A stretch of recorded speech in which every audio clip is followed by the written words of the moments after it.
अजंता की चित्रकला। क्या है चैप्टर 17 का नाम? अजंता की चित्रकला।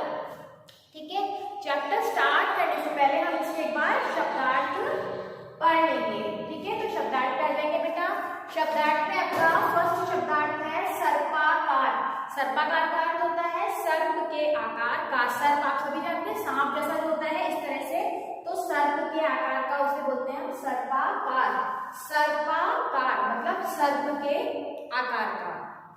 ठीक है, नेक्स्ट है आपका वर्तुलाकार। वर्तुलाकार आकार और प्लस में वृत्त। वृत्त यानी क्या होता है? गोल गोल जो होता है ना, तो सर्किल जिसे कहते हैं मैथ्स में आप लोग, हिंदी में उससे क्या बोलते हैं? वृत्त बोलते हैं। और वृत्त का मतलब क्या होता है? गोल। ठीक है, तो गोल जो होता है वो वर्तुलाकार, वृत्त के आकार का। और ये सर्पाकार मतलब सर्प के आकार का। ठीक है, नेक्स्ट है आपका गगनचुंबी। गगन मतलब आकाश, चुंबी यानी चूमने वाला, तो आकाश को चूमने वाला। गगन का पर्याय क्या होता है? आकाश होता है, तो आकाश को चूमने वाली गगनचुंबी। ठीक है, आकाश को चूमने वाली। नेक्स्ट है आपका प्रासाद। प्रासाद मतलब महल। अब देखिए बेटा, प्रासाद और प्रसाद दो चीजें, प्रासाद और प्रसाद ये होता है ना, अपन पढ़ते हैं श्रुति समभिन्नार्थ, सुनने में तो एक जैसा लेकिन उनके अर्थ अलग अलग होते हैं। ठीक है, तो प्रसाद यानी तो जो हमें मंदिर में मिलता है वो वाला प्रसाद हो गया, लेकिन ये जो है वो क्या है? प्रासाद। प्रासाद मतलब होता है महल। राजाओं के जो महल होते हैं उसे हम क्या बोलते हैं? प्रासाद भी बोलते हैं। नेक्स्ट है बेटा भव्य। भव्य का मतलब होता है शानदार, आलीशान, बहुत ही आलीशान। जैसे अपन कोई ऐसी चीज देखते हैं इसको देख के हमारे मन से क्या निकलता है? बहुत ही शानदार है, बहुत ही आलीशान है, तो उसे हम क्या बोलेंगे? भव्य बोलेंगे। ठीक है, नेक्स्ट है शुद्ध। शुद्ध का मतलब अशांत। कई बार होता है कि हमारा मन नहीं करता किसी चीज में, हमारा मन क्या होता है? अशांत होता है। उस टाइम पे हमारे मन में क्या होता है? अनेक विचार आते रहते हैं। कई बार हमारा मन, हम चाहते हैं पढ़ाई में कॉन्सेंट्रेट करें, लेकिन हम पढ़ाई में कॉन्सेंट्रेट बिल्कुल नहीं कर पाते, क्योंकि हमारा मन तब कैसा होता है? शुद्ध होता है, हमारा मन अशांत होता है। ठीक है, नेक्स्ट है बेटा आपका लुब्ध। लुब्ध यानी होता है लुभाना, किसी भी चीज को मोहित करना, किसी भी चीज को लुभाना, वो होता है आपका लुब्ध, मोहित करने वाली कोई भी चीज होती है उसे हम बोलते हैं लुभाना, लुब्ध। ठीक है, नेक्स्ट है ओसारे। ओसारे का मतलब होता है बरामदा। आपने देखा होगा घर के बाहर हमारे थोड़ा सा स्पेस में, जिसे पोर्च बोलते हैं। ठीक है, उसे हम पहले के जमाने में लोग क्या बोलते थे? बरामदा बोलते थे। खाली स्पेस होते हैं उसे हम बोलते हैं बरामदा। ठीक है, नेक्स्ट है बेटा उदार। उदार का मतलब समुन्नत। ठीक है, उदार का मीन्स क्या है? समुन्नत।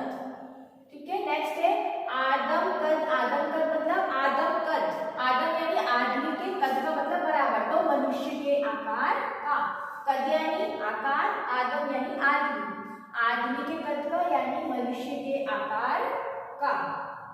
नेक्स्ट है मुमुर्ष। मुमुर्ष का मतलब मरने वाला, मरने वाला जो होता है उसे हम क्या बोलते हैं? मुमुर्ष बोलते हैं।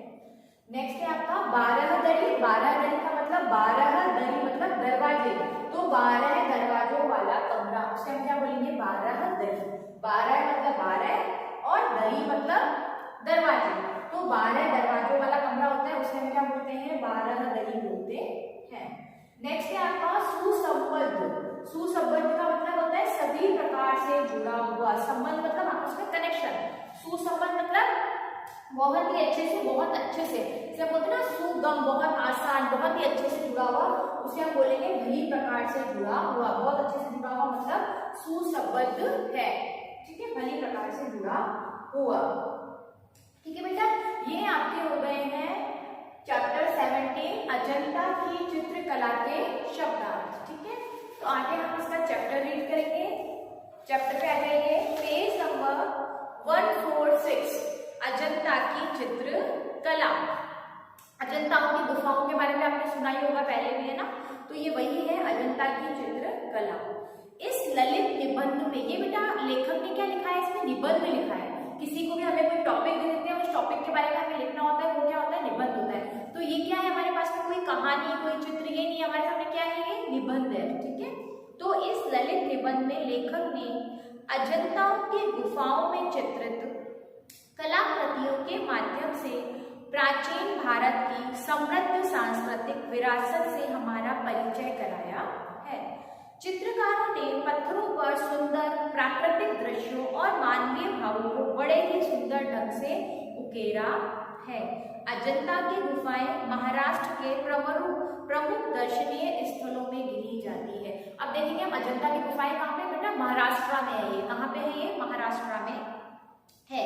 तो चित्रकारों ने पत्थरों पर सुंदर प्राकृतिक दृश्य, पत्थर के ऊपर बहुत ही सुंदर दृश्य बनाया है और मानवीय भावों को, हमारे मन में जो फीलिंग्स होती है, हमारे मन में जो भाव आते हैं अलग अलग तरह को, उनको बहुत ही सुंदर ढंग से उकेरा है। उकेरे का मतलब उभारना। किसी के पत्थर के ऊपर आप कुछ लिखते हो तो वो क्या होता है, उकेरना होता है, उभारना होता है। पत्थर पर लिखना उकेरना कहलाता है। ठीक है, तो इसके अंदर क्या है, अजंता के अंदर, अजंता की गुफाओं में बहुत ही सुंदर कारीगरी के साथ पत्थरों पर मानवीय भावों को उकेरा गया है। हमारे मन में जो अलग अलग तरह के भाव आते हैं उन भावों को उकेरा गया है। और ये अजंता की गुफाएं कहाँ पे है, महाराष्ट्र में है। चलिए आगे है नेक्स्ट, विल्सन ने क्या बोला है, सच्चा प्रयास कभी निष्फल नहीं होता है। अगर आपने कभी मन से मेहनत की होगी तो आपकी वो मेहनत कभी भी विफल नहीं होगी, कभी वेस्ट नहीं जाएगी। अगर आपने सच्चे मन से मिली है तो उसको आपको रिजल्ट जरूर अच्छा ही मिलेगा। ठीक है, नेक्स्ट है आपके आगे बेटा, अजंता की गुफाएं महाराष्ट्र प्रदेश में है। अजंता की गुफाएं अपन ने पहले भी पढ़ा था, महाराष्ट्र प्रदेश में है। जलगांव, औरंगाबाद तथा पहुर नामक 3 रेलवे स्टेशनों में से किसी एक स्टेशन से अजंता पहुंचाया जा सकता है। कहाँ पहुंचा जा सकता है अजंता जाने के लिए, या तो जलगांव या फिर औरंगाबाद या फिर पहुर, 3 स्टेशन है, इनमें से किसी भी एक स्टेशन से अजंता पहुंचा जा सकता है। इन स्टेशनों से फरदापुर नामक ग्राम तक जाना होता है। गांव है जिसका नाम है फरदापुर, यहाँ तक जाना होता है। इसमें लेखक हमें यह बता रहा है कि अगर आप अजंता की गुफाओं तक जाना चाहते हो तो उसके लिए कैसे जाया जा सकता है। उसी के निकट पहाड़ियों में अजंता के कला मंडप छुपे पड़े हैं। उसी के पास में पहाड़ियों में क्या छुपा पड़ा है, अजंता के कला मंडप, यानी अजंता की जो कलाएं हैं वह वहां पे छुपी हुई है। फरदापुर से 6 किलोमीटर की दूरी पर पहाड़ियों में बंदोरा नदी बहती है। फरदापुर से 6 किलोमीटर की दूरी है, वहां पे कौन सी नदी बहती है, बंदोरा नदी बहती है, जिसे अजंता जाते समय पार करना पड़ता है। और उस नदी को अगर आप अजंता जा रहे हो तो वहां जाते समय आपको पार करनी पड़ेगी। नदी में सर्पाकार कितने घुमाव है, सर्पाकार आपने पढ़ा था कि सर्प के आकार के, आपने देखा होगा बेटा नदी ऐसे ऐसे ऐसे ऐसे चलती है ना, सर्प की तरह चलती है, तो उसमें सर्पाकार इतने सारे घुमाव हैं, जब तक आप एकदम पास ना पहुंच जाए तब तक इन गुफाओं का आभास भी नहीं होता है। यानी आपको पता ही नहीं चलेगा कि आगे गुफाएं हैं जब तक कि आप बिल्कुल अजंता की गुफाओं के पास नहीं पहुंच जाओगे।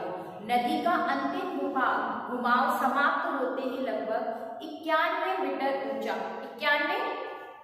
91 मीटर ऊंचा, ऊंचाई पर 91 मीटर ऊंचा वर्तुलाकार दीवार सा खड़ा एक टीला पहाड़ से निकला दिखाई देता है। वर्तुलाकार हमने पढ़ा था, गोल टीला, गोल टीला कहाँ, पहाड़ से हमें निकला हुआ दिखाई देता है, जो एक गगनचुंबी प्रासाद सा लगता है। गगनचुंबी आकाश को छूने वाला, देखने में आपको ऐसा लगेगा कि वो महल आकाश को छू रहा है। ठीक है, ऐसा लगेगा देखने में दूर से कि ये और आकाश में कोई डिफरेंस, बीच में कोई डिस्टेंस ही नहीं बचा, एकदम उसको टच कर रहा है आकाश, ऐसा आपको फील होगा उसको देखोगे तो। ये देखिए बेटा आपको फोटोज दिखा रखी है, बीच में यहाँ पे फोटो दिख रही है आपको। इस फोटो में देखो ये वाली चीज देख के आपको ऐसा लगेगा आकाश है और इसके बीच में कोई गैप भी नहीं है।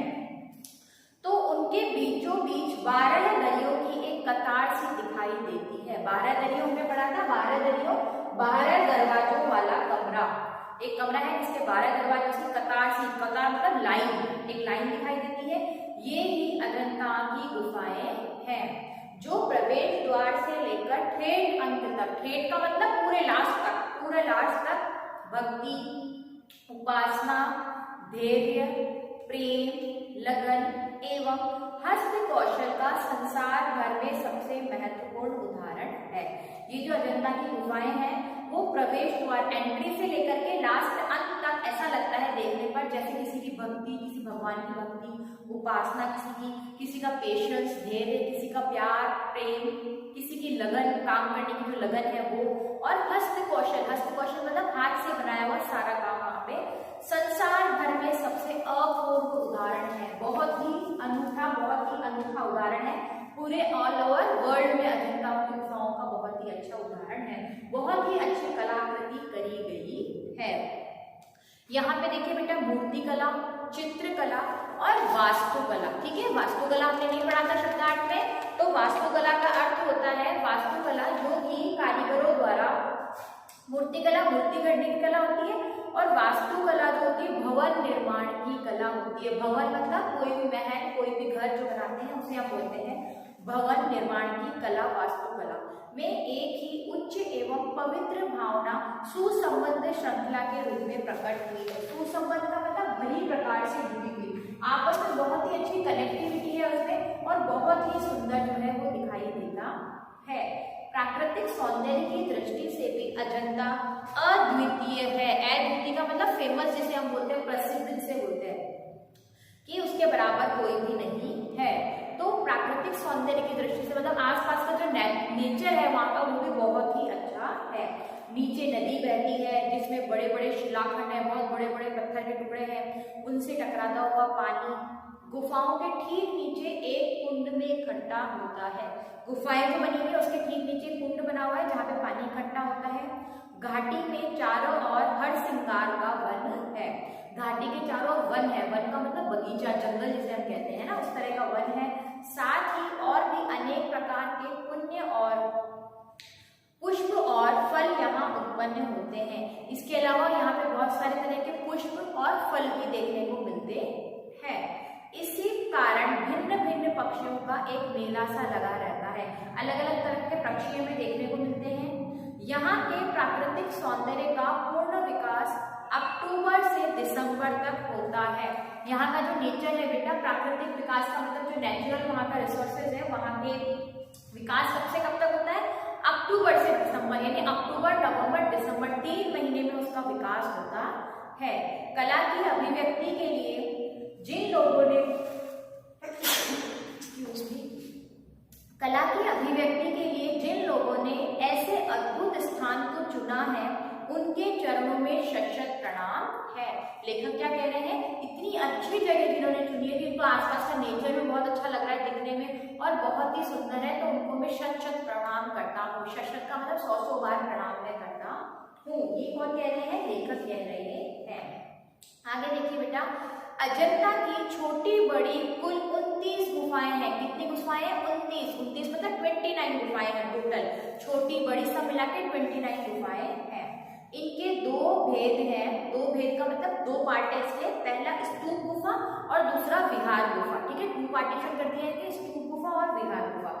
स्तूप गुफा में केवल प्रार्थना या उपासना की जाती थी। स्तूप गुफा कैसी थी? जहाँ पे सिर्फ भगवान की पूजा या फिर उपासना की जाती थी, इसीलिए वह अधिक लंबी है। उसके अंतिम छोर पर एक स्तूप है जिसके चारों ओर प्रदक्षिणा करने भर का स्थान होता है। उसके चारों ओर आप बैठ के प्रदक्षिणा कर सकते हैं। वहां से द्वार तक दोनों ओर खंभों की पंक्ति है। खंभे जो होते हैं ना, पोल्स जिसे हम बोलते हैं, उसकी पंक्ति है, लाइन से खंभे हैं। अजंता की 19वीं गुफा वहां की सबसे बड़ी स्तूप गुफा है। अजंता की जो 19वीं गुफा है वो वहां की सबसे बड़ी गुफा मानी जाती है। उसका बड़ा द्वार, सबसे बड़ी गुफा है स्तूप गुफा, उसका बड़ा द्वार भव्य है, बड़ा ही भव्य है। भव्य हमने पढ़ा था, बहुत ही शानदार है। उसका जो बड़ा द्वार है वह बहुत ही शानदार है। विहार गुफा भिक्षुओं के रहने और अध्ययन के लिए होती है। जो विहार गुफा सेकंड वाली जो बताई थी, फर्स्ट वाली स्तूप गुफा, सेकंड वाली विहार गुफा, जो किसके लिए थी? भिक्षुओं के रहने के लिए और अध्ययन के लिए होती थी। बौद्ध भिक्षु जो आते थे उनके रहने के लिए होती थी। ये दोनों प्रकार की गुफाएं और इनका सारा मूर्ति शिल्प एक ही शैली में कटा हुआ है। बहुत ही एक ही सीक्वेंस से जो है वो कटा हुआ है। किंतु क्या मजाल है, कहीं पर एक छेनी भी अधिक लग जाए। छेनी क्या होती है बेटा? छेनी वो होती है जो तोड़ने के काम आती है ना, पत्थरों को तोड़ने के काम में आती है। आपके शब्दार्थ में दे रखी है छेनी। पत्थर की खुदाई करने का एक औजार होता है, उसे आप बोलते हैं छेनी।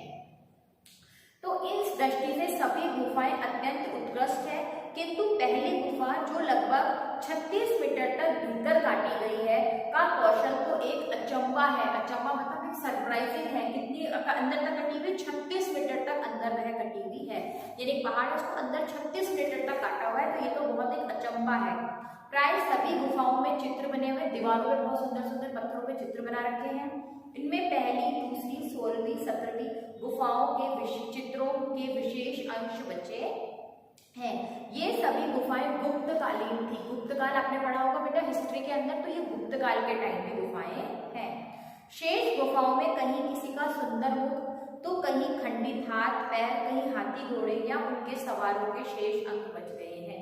और कई गुफाएं हैं जिनमें की क्या है, किसी का सुंदर मुख, बहुत ही अच्छा फेस सुंदर सा, किसी के हाथ पैर खंडित है, कहीं पे घोड़े, कहीं हाथी, उनके सवारों के शेष अंग बच गए हैं। ठीक है बेटा, तो ये चैप्टर आपको घर पे बहुत अच्छे से रीड करना है। अगर कहीं भी कोई प्रॉब्लम आती है तो आप मेरे से लाइव क्लास में डिस्कस करेंगे, प्लस में इसके जो शब्दार्थ है वो आपको बहुत अच्छे से पढ़ने हैं और समझने की कोशिश करनी है। फिर भी कोई प्रॉब्लम होगी तो आप मेरे से लाइव क्लास में पूछेंगे, इससे आगे का हम अपनी नेक्स्ट क्लास में रीड करेंगे। ठीक है, thank you, have a nice day.